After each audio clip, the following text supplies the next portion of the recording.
Hello, everybody, and welcome to 30 Minute Thrive, your go-to podcast for anything and everything HR, powered by MRA, the Management Association. Looking to stay on top of the ever-changing world of HR? MRA has got you covered. We'll be the first to tell you what's hot and what's not. I'm your host, Sophie Bowler, and we are so glad you're here. Now it's time to thrive. Well, hello, everybody, and thanks for joining us today. I'm here with Amanda Mosteler, Director of Talent Development.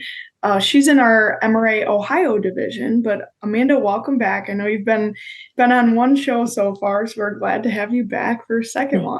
Thank you. Thank you for asking me to be back. Oh, of course. But for those who don't know Amanda, Amanda's area of expertise really aligns with areas of the talent development industry. She spends her time in developing learning programs, defining talent development strategy, driving business metric success through their people, and individual success through coaching.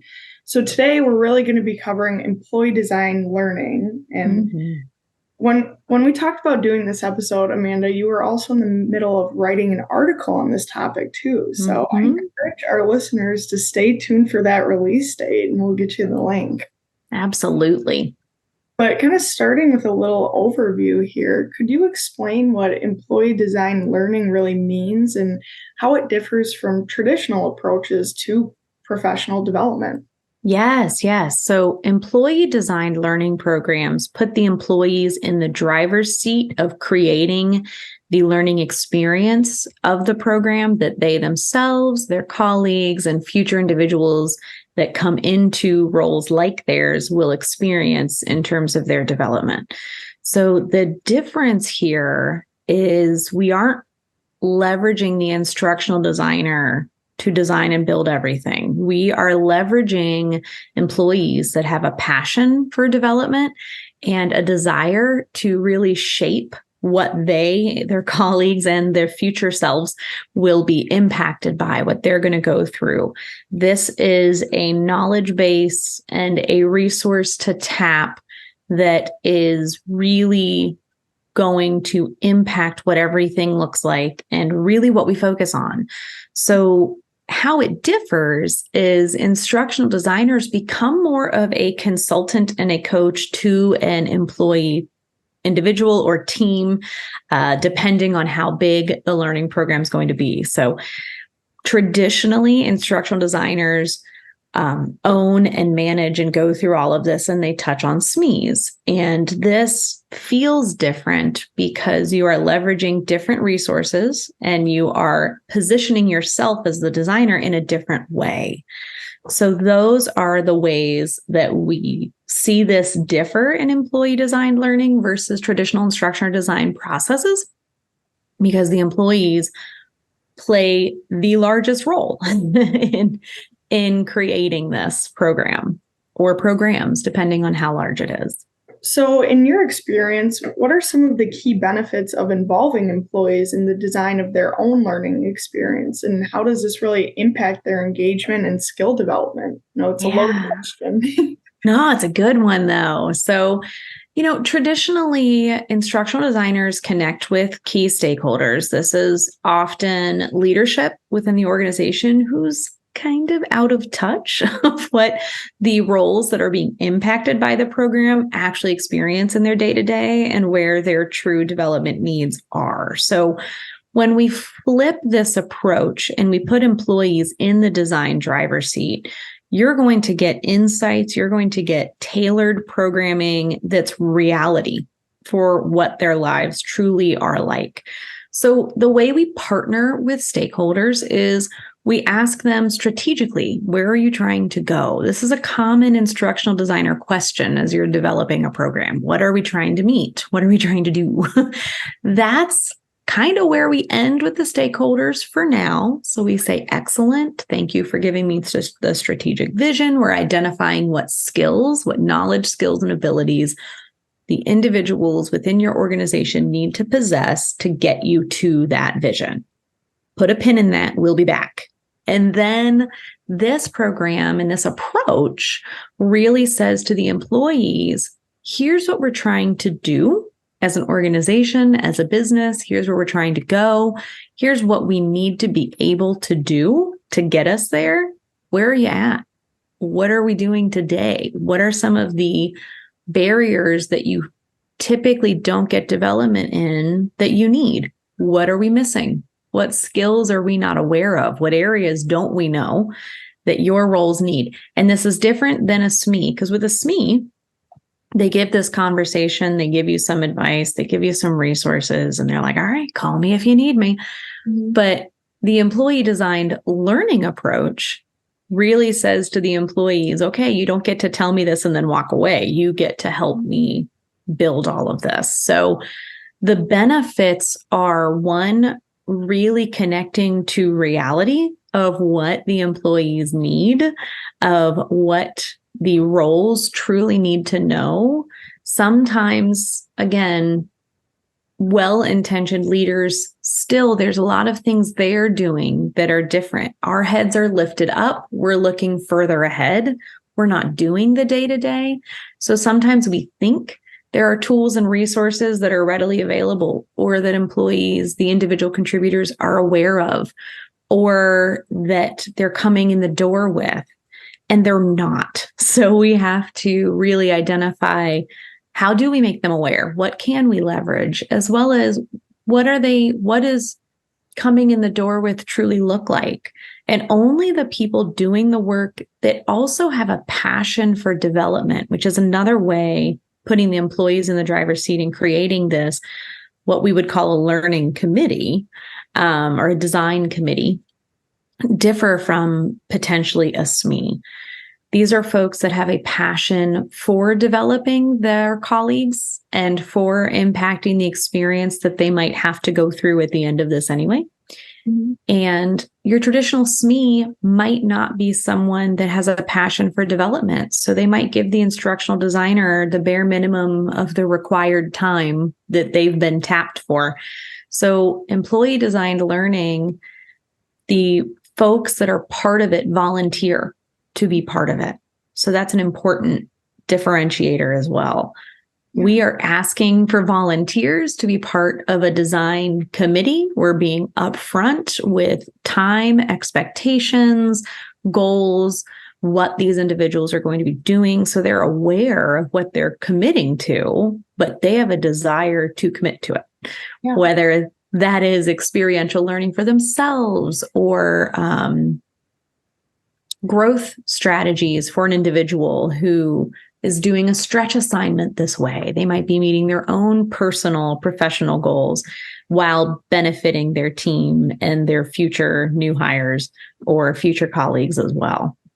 So you're really utilizing an approach that puts employees not only in the driver's seat of designing it, but employees with a different level of investment, with a different level of connection to the day-to-day work, so they can truly tell us, you want us to get there strategically? Here's what we need to be able to do. Mm-hmm. Here's the things you need to teach us about. Here's the resources we don't have today that we need to find.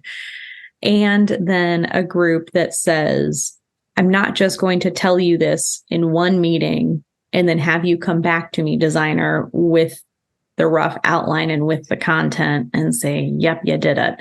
This is a group that's going to say, I'm going to help you pull together the outline. I'm going to help you pull together the content. I'm going to help identify great resources that we should make more intentional in raising my colleagues' awareness to.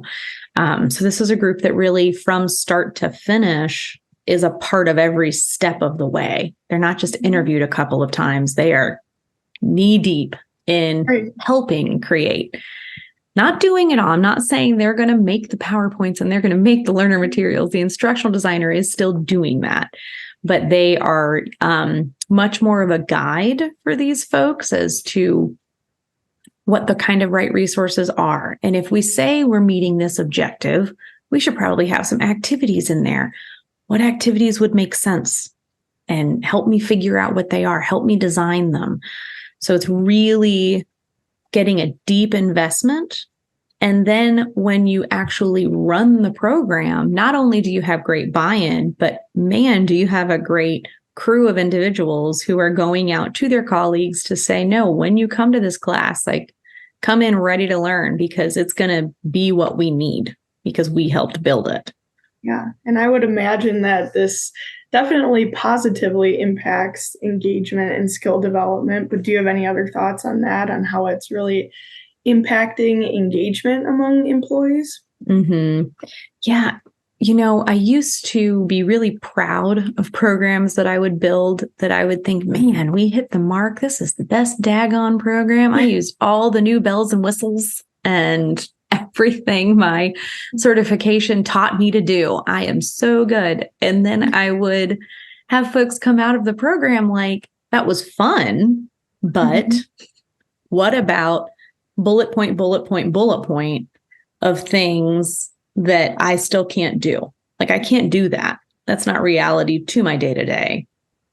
Who'd you talk to? How did you come up with this? So, when you're having folks that truly live the day-to-day, help create something that the stakeholders sign off on. Because as I mentioned, we tell the stakeholders to put a pin in it. Once we come up with the design plan and what it's going to look like and what the best delivery modality is and what the best cadence is and how long these things should be, we go back and the design committee, maybe one representative of the design committee or the committee themselves, again, depending on how large of a program you're building, can be a big committee. It might be one or two people, would go with you to the stakeholders, you being the instructional designer, to say, here's where we're at. Here's what we think is going to get the biggest bang. And then you have stakeholders saying, sure. I mean, tell the employees who do the work, no, we don't want the program that you think will get us there. Of course, they're going to have stakeholder buy-in to what you're recommending. And then you have employees who are aligned with their leadership. So it's this whole full circle of everybody being on the same page for what this experience program, whole program, long-term series might be. Because you also run into, as an instructional designer, and my other ID folks out there will nod in agreement with this, where stakeholders will give you a list of goals and you'll set up all these objectives and they'll say, yeah, and we need you to get that done in 1 2-hour virtual live. And you're like, oh, I'm sorry. You just gave me enough objectives to meet in 3 full days. Yes. You want me to do it in 2 hours? Thanks for the heads up. Yeah, right. That would have been something to tell me ahead of time. So this really becomes collaborative in a different way, where, again, the instructional designer is kind of facilitating and guiding and consulting and helping everyone to create a program that everybody is in agreement that this is the way to get the needs met for our team members that will get us strategically to where we're trying to go. So it's this full circle connection and a full circle buy-in, because my peers are going to be more invested in coming to a class that I know my colleagues designed, not, an instructional designer and the VP who hasn't done this job in 10 plus years themselves. So it really creates buy-in top down. And everyone coming into the class is aware that this was designed differently. I've had experiences where SMEs were tapped because they are the best at what they do, but they don't have that passion for learning. But also they too might be disconnected from the majority of their colleagues. In the bell curve, they're the extreme high potential and we're ready to move them on to the next role. And so they should be the person you're talking to. And while their colleagues might be really motivated by, that individual and where they're going, the strategies that individual might have been recommending, either we aren't really going to replicate, or again, might not be realistic to the majority of the group's day to day. So it's a balancing act as a designer, as an instructional designer, to put in best practices, effective strategies, encourage people to stretch themselves while not being so unrealistic that the program truly missed. And the best way to ensure alignment all around and that the program isn't going to miss the mark is by involving more employees that have a desire, that have a goal, and that have a realistic view of what the role is really like. Yeah, absolutely. That's a great point. You know that we love stories on the podcast and we love examples and all of that good stuff. So do you have any success stories or just any examples of what other organizations are doing around implementing employee design learning? Yeah, so we have a member organization right now who has a big strategic plan, and they actually have an employee learning committee, and they're working on creating career pathing strategies and design programs to support employees along the way. So we have net new employees, and we have employees that have been doing that role for a while, and employees that have transitioned into other roles. So they know where the gaps were in that transition, and they know, what resources might have been helpful. And so they're in the midst of this right now. I'm very excited to see where this goes for them. It's on their strategic initiative, which again is that leader buy-in. Leaders said strategically, we recognize we need some supports along the career path, not just a mapped outline of a career path for folks. Mm-hmm. And then they empowered their HR leadership team to pull together a committee of volunteer employees. So we have a group doing it right now. I'll be excited to see where that goes. And then I helped an organization a couple of years ago, which was a huge success story. I'm very proud of this one. But it was a sales organization, an organization of IT sales individuals who have been doing it for a very long time. And so one of the things I would run into with their leadership was, my sales team has been selling this stuff for a really long time. There's nothing they need to know.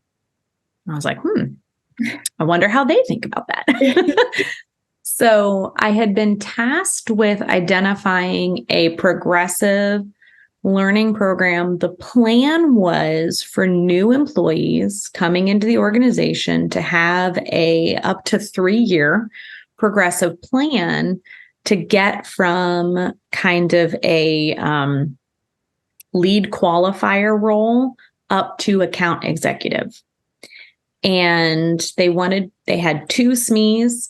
The problem was these were their 2 SMEs every time they wanted me to do a learning thing. So we had 2 very burned out SMEs who did not have a passion for development. They liked to share their expertise. They liked to be asked, what they think would work. They could spare 20 minutes for me because they were out doing the thing. They liked doing the work. So well-intentioned people, but not with the desires that I needed. I needed people that could give me time, because when you're talking about a 3-year progressive development strategy from folks that do lead qualification, and within 3 years, they have all the tools and resources and knowledge and experience that they need to be account executives, and replace folks that have been doing it for 20 plus years, I need more than 15 minutes of your time.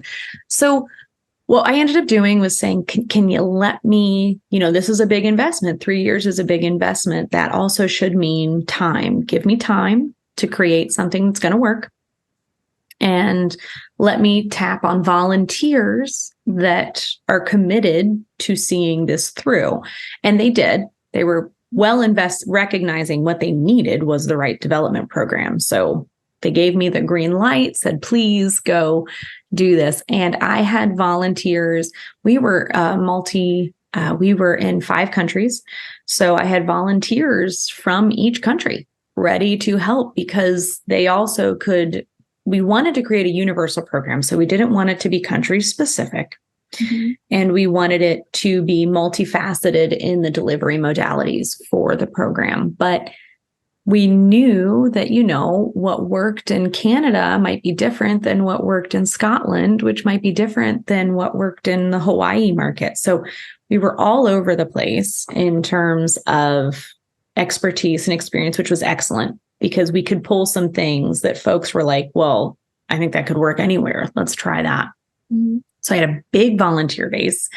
which was good because a 3-year program is a lot of different tools you're putting into place, right? So what we ended up doing was utilizing a sales competency model, and we identified the new account acquisition KSAs, knowledge, skills, and abilities for that competency, and account retention and growth for that competency, plus some foundational everyone. Because remember, we're looking at folks that are coming in that might be newer to the sales career field, being able to be account executives for enterprise-sized companies with big IT things. So talking a lot of skills that you need.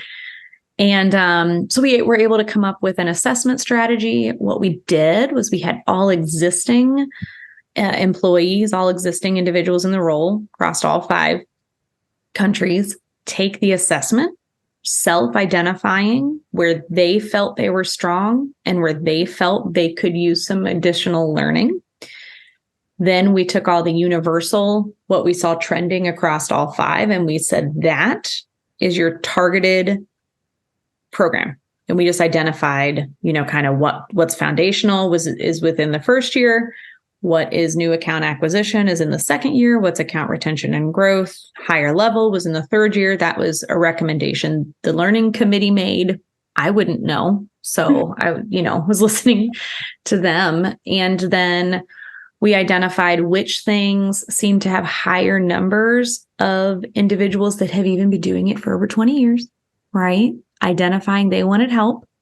We said, okay, so these are intentional interactive programs versus capabilities that, you didn't have a trend of a lot of folks saying they might want help in it, that we said, okay, we needed a separate group. We had subcommittees within our big learning committee, and we had a separate group of volunteers that were just pulling resources, and we had a resource bank targeted by which capability it would fill. And we had recommended books, and we had podcasts that look at that we encouraged folks to listen to, and articles and blogs that they encouraged folks to subscribe to. So a real resource bank for some of the less universal areas that folks were saying they needed assistance. And for the foundational things that everybody was saying they needed assistance, we said, there's your first year development program right there. Let's build classes around this. So once we got that information, we were able to break and even do additional volunteers. Some volunteers were like, I'm tapped out. I have a big project coming. I got to step off. And we had new people going, oh, you know what? I actually would love to help design a program to build those capabilities. So we had some swapping going on, and we were able to have these folks who were invigorated by this whole idea, really helping me create these great classes and these great things. And then I, as the designer, right, I pulled all the materials together with them, and we would have touch bases where I would say, is this what you were thinking? Because they were telling me what they were thinking, what they would think could work. And I would just be like, did I structure it right? Did I explain it correctly? Mm-hmm. Are these the scenarios that you're thinking? So I was doing all of the behind the scenes creation of it and getting their sign off. Throughout the way, we met with the senior leadership stakeholders, and we would get their sign off. So it became this very collaborative, all over the place program that, my understanding, I did this over 3 years ago, is still running today. And one of the great things about the existing team members that weren't new in this career path funnel was once we were done, we created the cadence of the live classes, and we made sure to communicate the resources for everybody else of those things, like the podcasts, the books, the blogs, and things like that. And what we found was we had existing individuals who had identified that something might be an area that they could use, like voluntarily signing up for these classes that they had said they needed assistance in, their colleagues had created, And then these experts who are, and not that they weren't experts, I don't mean to do air quotes as if they weren't. These were individuals who really knew what they were doing. But the perception originally from leadership, right, was they've been doing it for 20 years. They don't need help.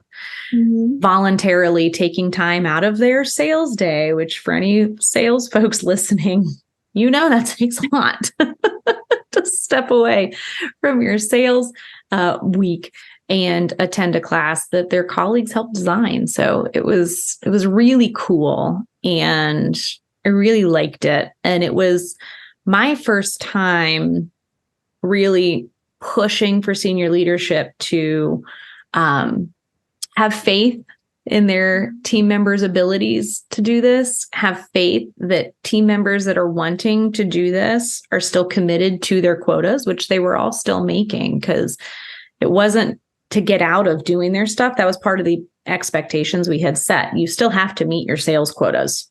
That's still an expectation. So know that this isn't an excuse to get away from meeting your sales quotas. So we had folks that had a passion and a desire to help, and that's the outcome you get when you have folks that really want to help build something great for their colleagues and for the next generation that will come into these roles when they leave. Yeah, I love those examples. And it's great to hear kind of like the step-by-step process that you followed and implemented to kind of create that successful employee design learning approach for this company and other companies. And it's cool to hear that it's still running today and still sounds successful. So kudos to you. Well, thanks. The fear designers have when they create something and then they walk away and then they find out like a year later, oh yeah, that ran twice. And then, we had a new initiative take over. It's like, it crushes your soul. Yes. You're like, I put so much time into that. So to hear that it's still running is makes me very happy. Well, you've mentioned, we've kind of talked about how instructional design is really a crucial aspect of creating effective learning experiences. So how does involving employees in the design process influence the instructional design decisions for these professional development programs? Yes, good question. The designer doesn't take a backseat. Yeah. And I think that's an important clarifier to make. You're putting on a different hat for quite a bit of time. You're consulting. So you're helping. I mean, these are individuals that very likely don't have a large adult learning theory knowledge base. So that's part of how you're helping them understand. Sometimes folks are very lecture driven and you're like, or let's try something else. And sometimes folks want to spoon feed, and so helping them understand, we got to make sure to recognize the expertise in the room, and folks have their own ideas. And so the instructional designer puts on the consultant hat for quite a bit, because we also want to help educate the learning committee on these important facets too. We help them understand when you're saying, I did a lot of work with this sales team, just explaining Bloom's taxonomy objective writing and identifying, okay, when you say that phrase, what that means is you're looking for this certain level, like a level 3 knowledge gain. And to do that, it means we need to put exercises in there because we need to see them do it. Or you're highlighting something that means we're going to need to put in a 3-month touch base to check and see if they've transferred it, which is great. I'm not saying we don't do it. We're just helping really a lot of educating on the ID field to this employee learning committee. So that's one thing the designer does that is sometimes designers are like, it's faster if I do it myself. I'm like, no, you're right. You are absolutely right, because you don't have to explain all of this stuff. But depending on how big the program is, it might be, helpful to have a group. And again, that goes to that buy-in, and that at the end is everybody as excited about it as you are.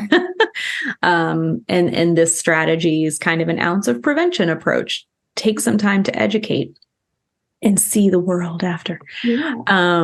So that's one thing the designer does differently.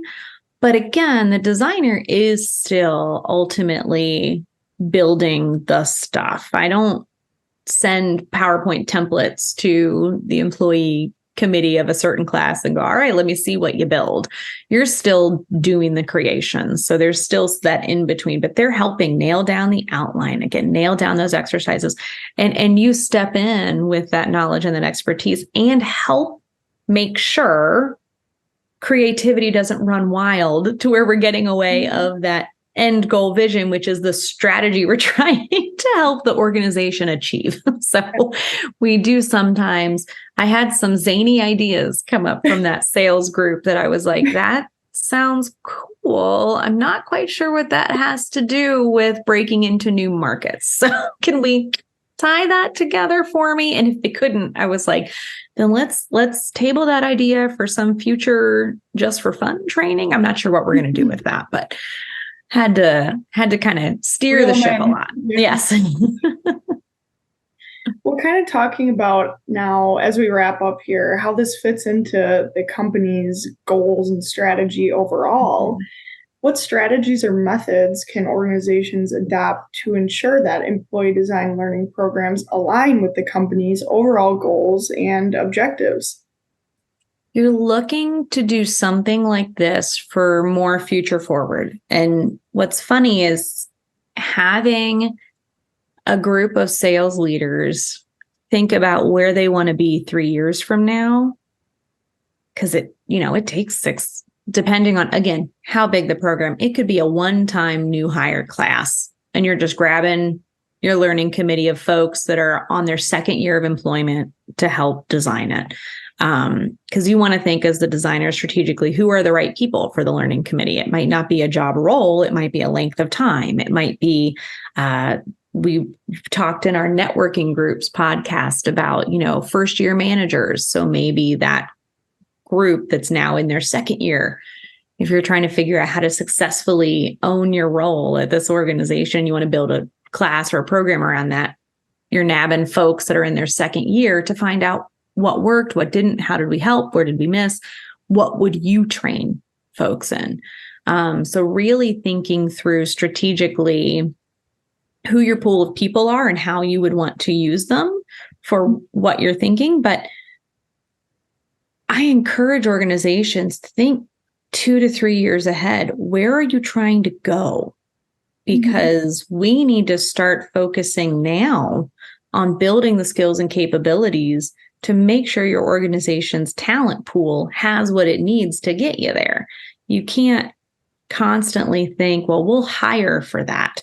You have talent right now that is guaranteed amazing and guaranteed ready for continuing to grow. We know engagement things talk about how now folks are looking to their employer to continue their career development. They're not looking to do it on their own. They're looking to you to do it for them. Right. So thinking through those things is really beneficial. Asking a group of sales leaders where they think they'll be in 3 years. I did not know it. I would get met with such faces of like, I don't know. And I was like, well, are we going to be selling cars, or are we still going to be selling, cloud-based IT services? Can we at least figure that out? Right. So it was funny, but I think strategically organizations need to look long-term. Where are we trying to go as an organization? Which groups are going to help us get there? And what do they need to be able to do?